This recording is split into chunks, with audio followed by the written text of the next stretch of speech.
দেখ ভাই আমাদের বাবা তো মারা গেছে আর কবর খুঁড়তেছে আর হে কইছিল বেটা আমি তুই আমার সব টাকা পয়সা কবরে রেখে দিবি। এই যে সব তার টাকা, এই টাকাও তার সাথে কবর দিয়ে দিব, ঠিক আছে? শোনো, আরে সুন্দর সুযোগ আছে। তাকে দাফন করার পর সব টাকা পয়সা আবার আমরা মাটি খুঁড়ে নিয়ে আসবো। আচ্ছা ঠিক আছে, চলো।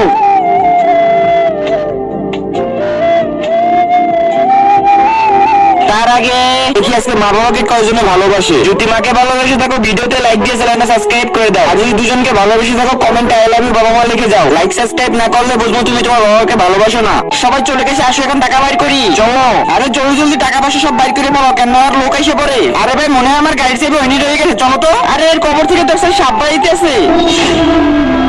শুনবি এই কবর থেকে কেন সাপ বাইতেছে? তাহলে শোন, কারণ বাবাটা চোর ছিল, সবাই টাকা পয়সা মাইরে দিত, ঘর বাড়ি সবাই লুটপাট করতো, আর সে কখনো চায় না যে আমরা তার টাকাগুলো খেয়ে গুনার ভাগিদার হই। হ্যাঁ, আর মরার পর যেন আমাদের এরকম সাজা না মিলে, সেই জন্য